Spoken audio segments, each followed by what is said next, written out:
What's so bad about looking at houses that are outside of your price point? Well, give me just a few minutes and I'll explain why it's not a good idea to look at homes that are more than you want to spend. And if you'd like a free 30-minute consultation to figure out the right housing journey for you, just comment yes below and I'll get in touch. Hey, I'm Stella Tootin and I'm here to tell you just a little bit about life in Charleston. When I first moved here, it was basically sight unseen. I had never been here. I knew nothing. So figuring out where to live, much less what to do, was really hard. It was a lot of trial and error. And now that I've lived here and I've sold real estate for so long, I can give you some tips and tricks so you don't have to do that trial and error thing yourself. So stick around, see if you learn something. Now, let's dive into why you should limit your home search to houses that are in your price point. What is it? The kids say it's story time. Story time. Here's a little story time from my early real estate days. One of my best friends was looking for a house and we toured a few places and never could really find the right one.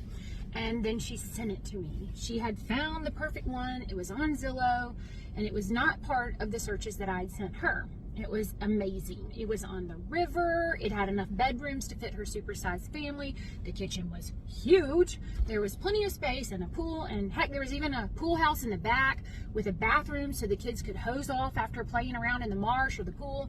It was perfection. But I couldn't figure out why I hadn't seen it in her searches. And then I got it. It was $100,000 over the limit we had talked about. Well, that would explain why I had not seen it.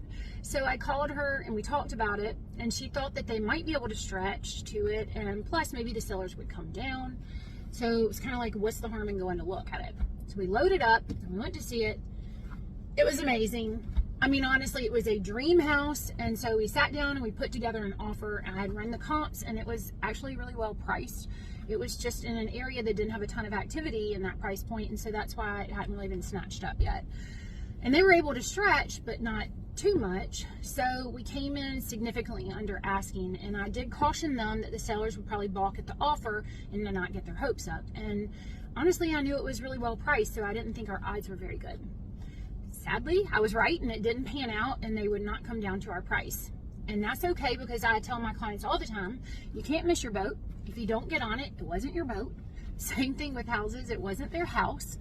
And so my friend took it in stride. But the problem then became that every house we went to after that was compared to the one that got away. Like, I like this one, but wish it had a big kitchen like the other house. Or this is a great house, but the other one was on the water and it had a pool. So at one point I sat my friend down and said, listen, that house is like a bad boyfriend that you can't quit. He wasn't good to you and you keep going back to him, but it is not going to work out with him. So you need to let him go. And you know, the analogy was good and we laughed, but the struggle is real. The house is awesome, and so it's priced accordingly, and we need to let go of the idea of that because the price isn't where you are. And if you're looking for something like that, you're not going to find it in this price point. It's $100,000 more. So the boyfriend house, as we referred to it, has become my cautionary tale for you. If you look outside your price point, you may fall in love with what you can't afford, and it's really hard to unring the bell after that. It's okay to look a little bit outside of your price point, just a little bit. We are in a market where there is some negotiating going on, and if your agent is smart, they might look at houses that have been on the market for longer than usual and see which ones appear to be overpriced and maybe send you those so you can negotiate it down. But don't start out looking too high. Don't assume that the one that just hit the market today is going to come down to your budget. You need some days on market before that can happen. There are plenty of amazing options out there for you in your price point. You just need to have some patience sometimes. It's hard, I know. I hope that was helpful. If you'd like some more insights, comment yes below, and we can book a short consultation to figure out the specific details of your situation. Looking forward to hearing from you. Thanks.